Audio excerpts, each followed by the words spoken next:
The winter of 1895 brought a bitter chill to Vienna that seeped through the ornate corridors of Schönbrunn Palace. Within those gilded walls, Grace Zaleski had learned to walk silently, to blend into the imperial tapestry as if she were merely another pattern in the fabric. A daughter of Polish immigrants, Grace had secured a position as a lady's maid through her aunt's connections, only to be reassigned to the imperial kitchens after the countess she served departed for Budapest. Now, at 22, Grace carried silver trays laden with delicate porcelain cups through rooms where decisions affecting millions were made with the casual wave of a bejeweled hand. The Habsburgs had ruled for centuries, and Emperor Franz Joseph's morning ritual of receiving reports while taking his tea was as immutable as the dynasty itself. Grace had memorized the emperor's preferences: 2 lumps of sugar, a splash of cream, served precisely at 9 o'clock, along with the preferences of every member of the court she might encounter. What she had not accounted for was the quiet presence of Prince Thomas Habsburg, the emperor's youngest son, who had returned from military service with shadows beneath his eyes and a limp that the court whispered about behind ornate fans.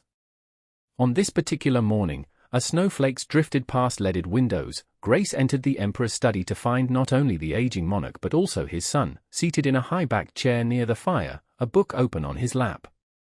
"Your Majesty," she said, curtsying deeply, the tea service steady in her hands.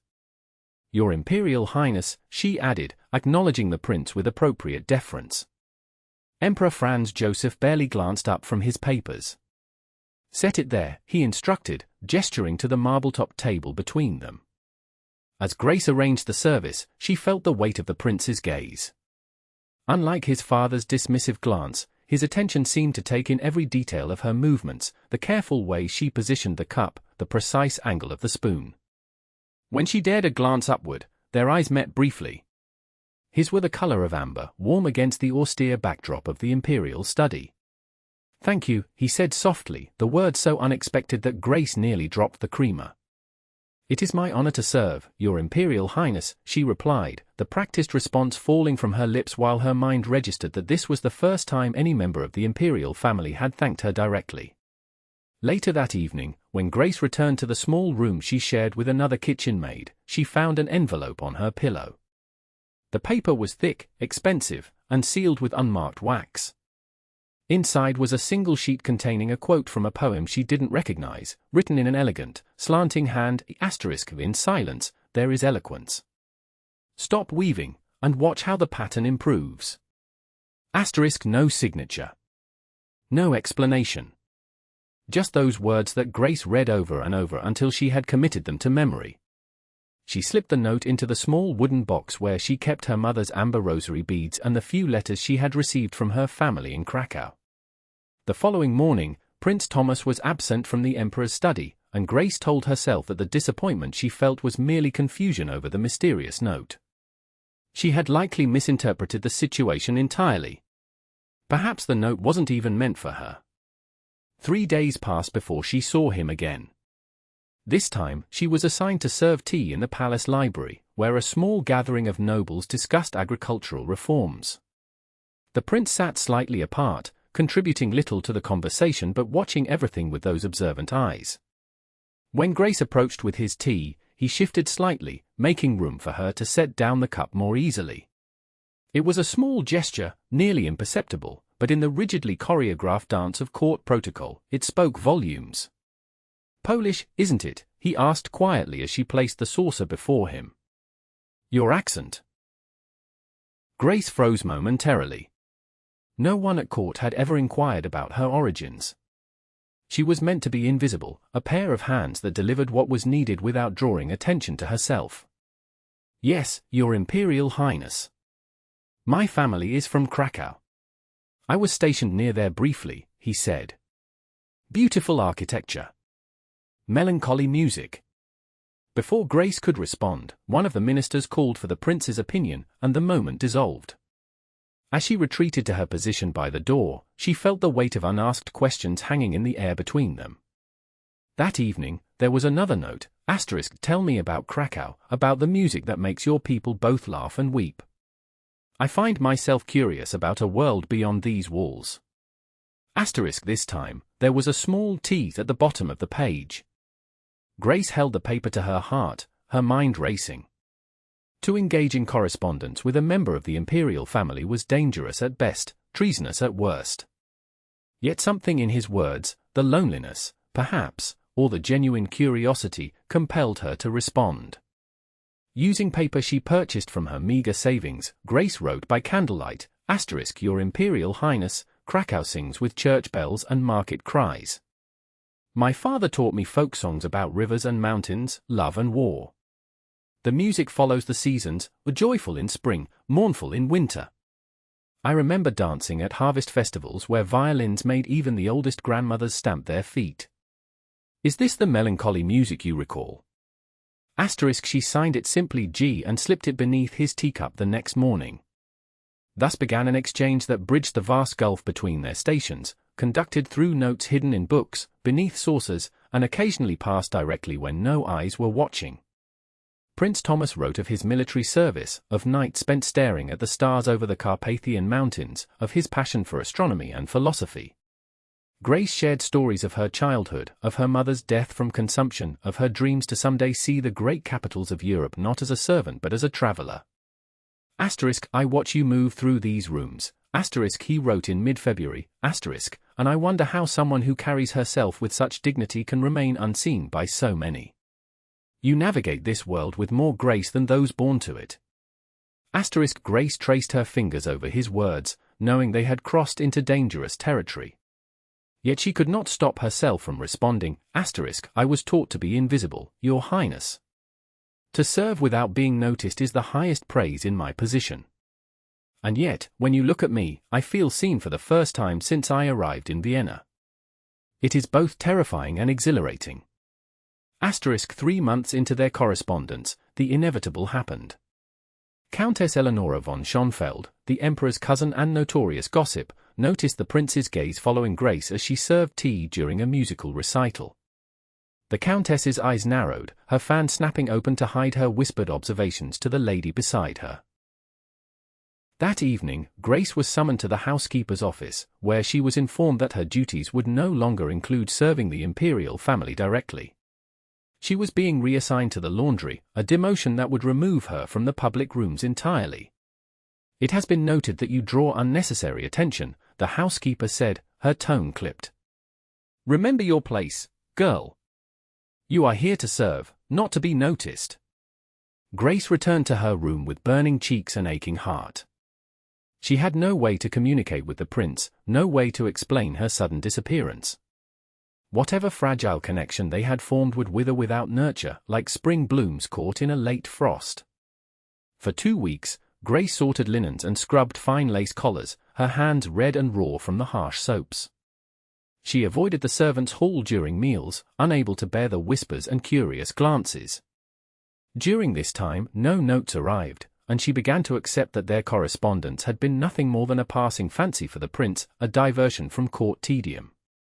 Then, on the first truly warm day of spring, when the chestnut trees along the Ringstrasse had burst into white blossoms, Grace received a summons that sent her heart racing. The Empress Elizabeth herself had requested Grace's assistance with sorting her library of Hungarian poetry. The Empress's apartments were famously beautiful, filled with artwork and exotic plants that reflected her unconventional spirit. As Grace was led through a series of increasingly private rooms, she wondered at the strange request. She had no particular knowledge of poetry, Hungarian or otherwise. In a small study overlooking the palace gardens, she found not the Empress but Prince Thomas, standing by the window with his hands clasped behind his back. Your Highness, Grace gasped, dropping into a deep curtsy. I was told Her Majesty required assistance. My aunt is in Budapest, he said, turning to face her. I may have borrowed her authority temporarily. A slight smile softened his serious face. I apologize for the deception, but I had to speak with you. Grace remained near the door, acutely aware of the impropriety of their meeting.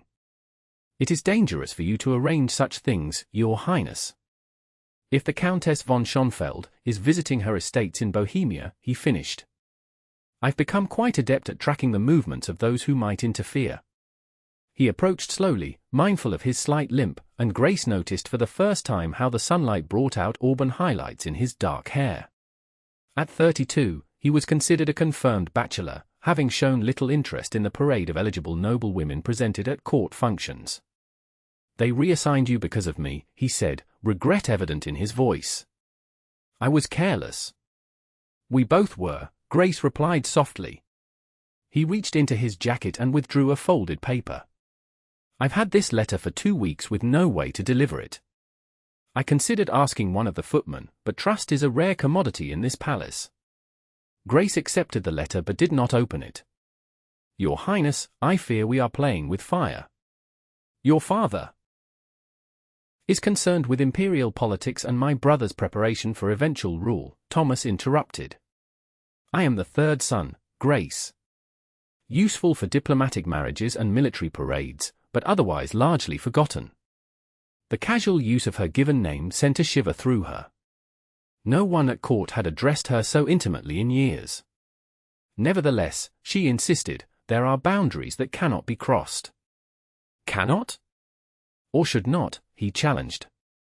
"I've spent my life bound by protocols and expectations. My military service was the only time I've lived beyond these gilded constraints.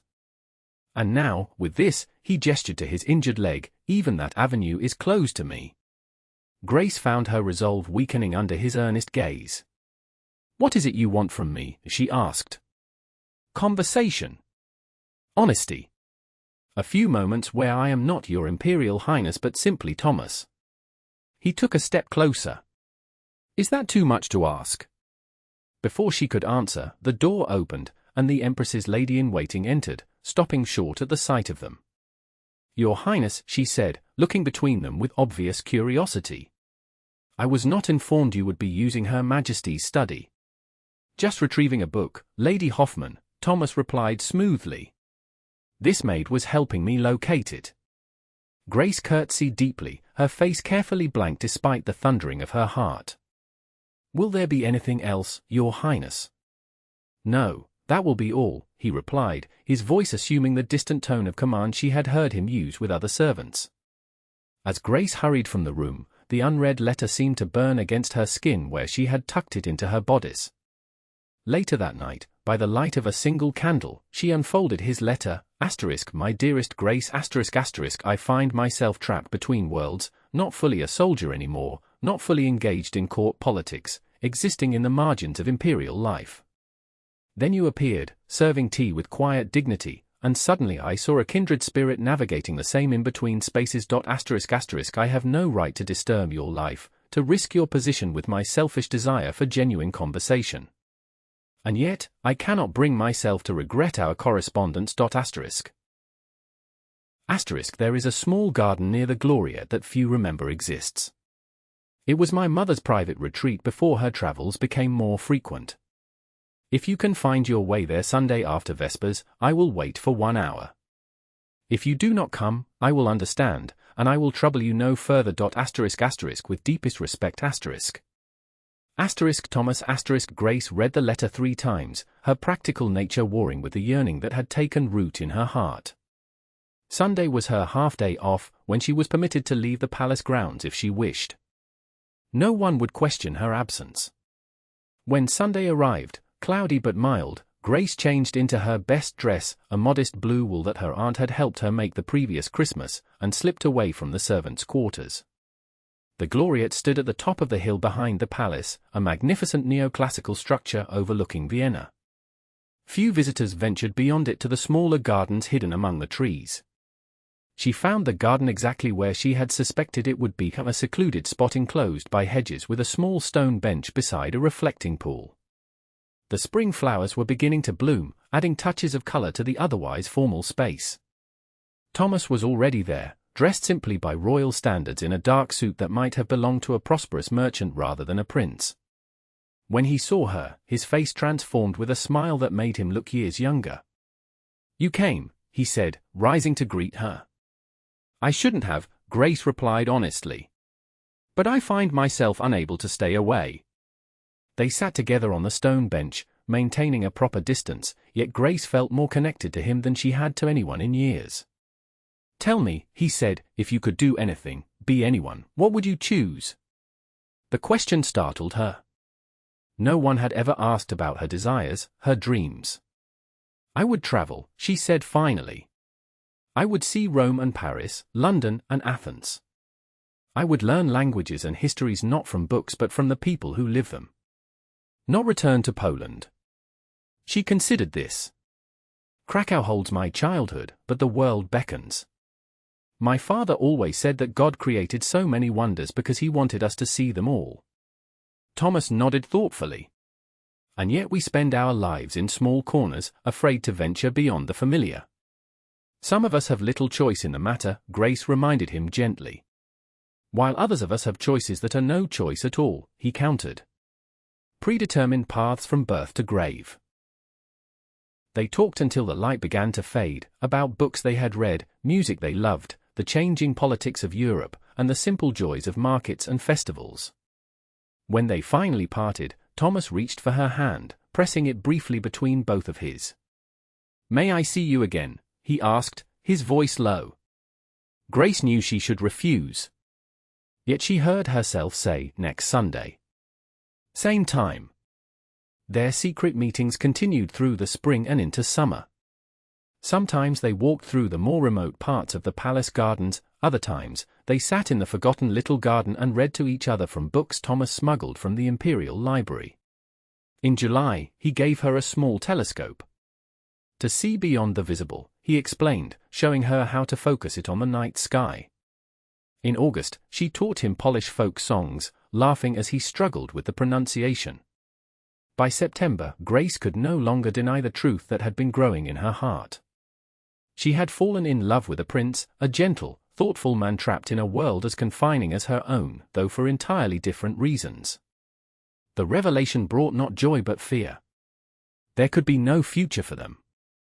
At best, she might become his mistress, hidden away in some apartment, receiving him when his official duties allowed. The thought filled her with both longing and dread. It was Lady Hoffmann who discovered them.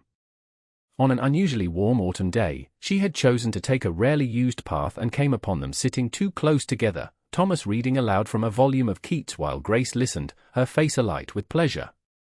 The lady-in-waiting said nothing, merely observed them for a moment before retreating silently. But the damage was done. The following morning, Grace was summoned to the head housekeeper's office, where she found not only Mrs. Weber but also Baron Kraus, the Emperor's private secretary. "Miss Zaleski," the Baron began without preamble, "you are being transferred to Schönbrunn Palace, effective immediately. You will serve as assistant to the head laundress there." Schönbrunn, while still an imperial property, was seldom used by the royal family except during the hottest summer months. It was, in effect, an exile. "May I ask the reason?" Grace managed, though she knew all too well. "It is not your place to question imperial decisions," Mrs. Weber snapped. "You have 1 hour to gather your belongings," the Baron continued. "A carriage will take you to the train station." Grace returned to her room in a daze, mechanically packing her few possessions. There would be no opportunity to say goodbye, no chance to explain her sudden disappearance to Thomas. History was repeating itself, first her family in Poland, then her aunt in Vienna, and now the man who had somehow become the center of her world. As she was escorted to the servants' entrance where a carriage waited, one of the younger kitchen maids slipped something into her hand, a hastily folded note. "Wait for me." Just 2 words, yet they kindled a dangerous hope. Habsburg Palace was beautiful but quiet, its magnificent rooms shrouded in dust covers, its gardens immaculately maintained for visitors who rarely came. Grace's duties were straightforward but exhausting, endless loads of linens to wash, starch, and iron, even though most would never be used. October passed, then November. Grace wrote to Thomas using the address of a village shop where she could collect replies, but no letters came. Perhaps he had been prevented from writing, or perhaps those 2 words, "wait for me," had been nothing more than a momentary impulse, forgotten as quickly as it had formed. In early December, as the first snow fell on the palace grounds, Grace was summoned by the housekeeper. A visitor had arrived asking for her, a rare enough occurrence to cause whispers among the staff. In the housekeeper's small sitting room, she found not Thomas but a woman in her 50s, elegantly dressed in morning clothes, her silver-streaked hair arranged beneath a fashionable hat. You may leave us, the woman told the housekeeper, who hesitated only briefly before complying.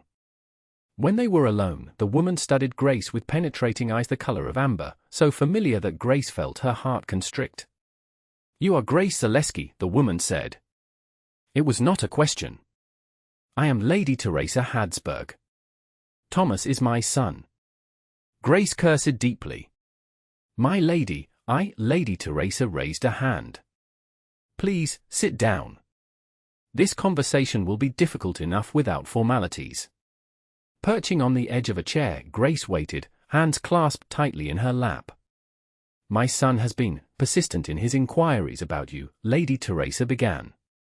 At first, I assumed it was merely an infatuation that would pass. Young men, even princes, are susceptible to such things. Grace lowered her eyes, shame washing over her. But Thomas has never been like his brothers, the lady continued. When he commits to something, or someone, it is absolute. She sighed. He has refused 3 suitable matches in the past 2 months. He speaks of little else but returning to military service if he cannot have what he truly wants. I never intended, Grace began. Of course not. You seem a sensible young woman. But intentions matter little in affairs of the heart. Lady Teresa removed her gloves deliberately. What are your feelings for my son, Miss Zaleski? The truth, if you please. Grace raised her eyes, meeting the older woman's gaze directly. I love him, she said simply. But I harbor no illusions about what that means. I know there can be no future for us. Because of your station? Because of reality, my lady. I am a Polish immigrant who serves in the imperial household. Prince Thomas is the emperor's son. These facts cannot be changed. Lady Teresa's expression softened slightly. Facts, perhaps, cannot change. But circumstances can. She withdrew a letter from her purse. My late husband's brother, Count Joseph Habsburg, maintains estates in Switzerland. He has no children and has long wanted someone to manage his household and eventually inherit his property. Grace stared at her, uncomprehending. The Count requires a companion with discretion, intelligence, and administrative abilities. Someone who can learn quickly and adapt to changing situations. Lady Teresa placed the letter on the small table between them. He has agreed to employ you in such a capacity. I don't understand, Grace whispered. Switzerland is not Austria-Hungary, Miss Zaleski. The rigid hierarchies of imperial Vienna do not extend to Count Joseph's villa on Lake Geneva. Lady Teresa's eyes were compassionate but direct. My son would be free to visit his aging great-uncle as often as duty permits.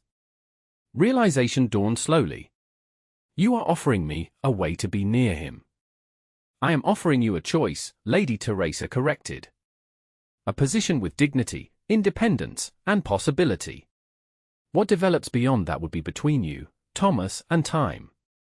Grace felt lightheaded. Why would you do this? Because I was once young and in love with a man my family disapproved of, Lady Teresa said quietly. I yielded to their wishes and married appropriately. It was not an unhappy marriage, but neither was it what it might have been. She gestured to the letter. Read this. Consider the offer. A carriage will return tomorrow for your answer. After Lady Teresa departed, Grace read the letter with trembling hands. The position was real, the terms generous. Count Joseph mentioned that he had heard of her discretion and capability from his niece, and that he would welcome her assistance with his correspondence and household management. Grace barely slept that night, her mind churning with possibilities and fears. Was this truly an opportunity, or merely a more gilded cage? Would Thomas eventually tire of visiting a former servant in his uncle's villa? Would she be trading one form of invisibility for another? By morning, she had made her decision. When Lady Teresa's carriage returned, Grace was waiting with her small trunk packed and a letter of acceptance for Count Joseph. I have one condition, she told Lady Teresa as the carriage pulled away from Luxembourg. I must speak with Prince Thomas before I leave for Switzerland. I need to hear from him directly that this is what he wants. Lady Teresa studied her approvingly. A wise precaution. He is waiting at my private residence in Vienna.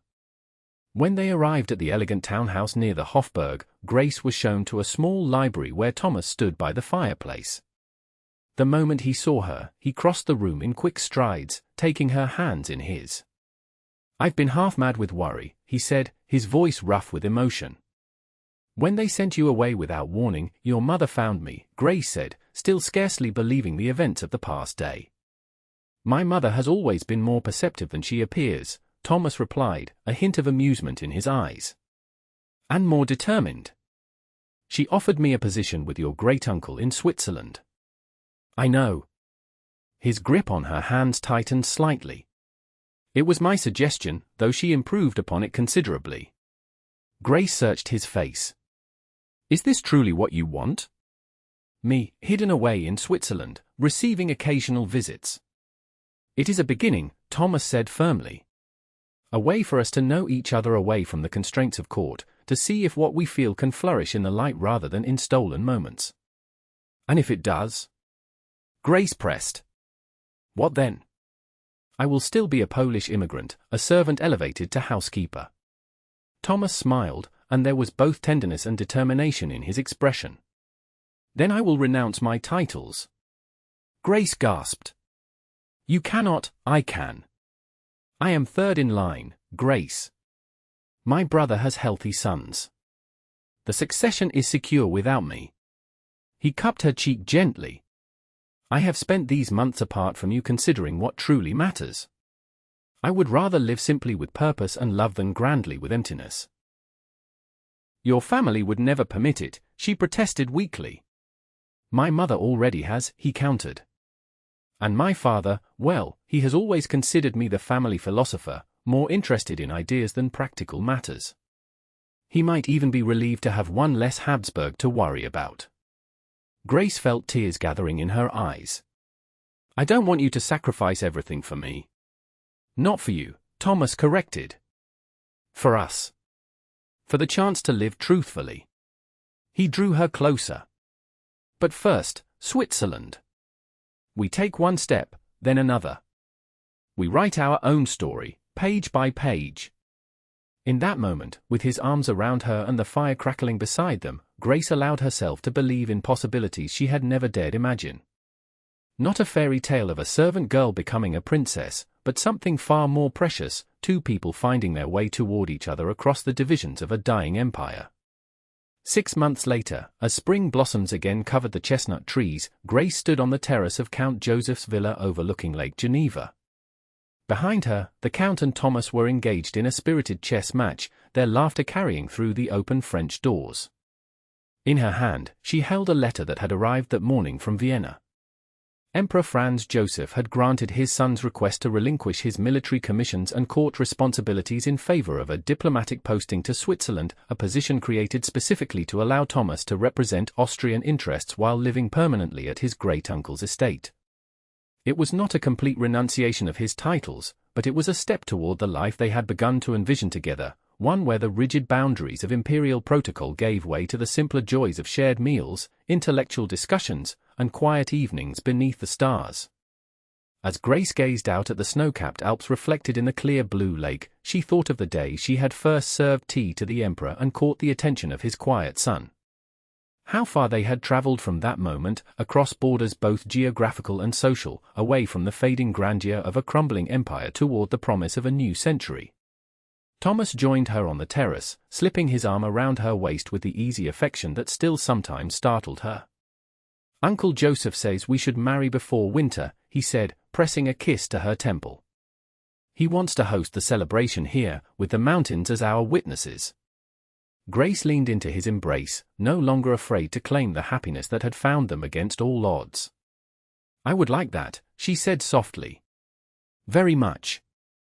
As the sun began its descent toward the mountains, casting golden light across the tranquil waters, Grace thought of all the cups of tea she had served in silent deference, never imagining that one day she would find herself not just seen but cherished, not just present but essential, in the story of a prince who chose love over legacy and truth over tradition.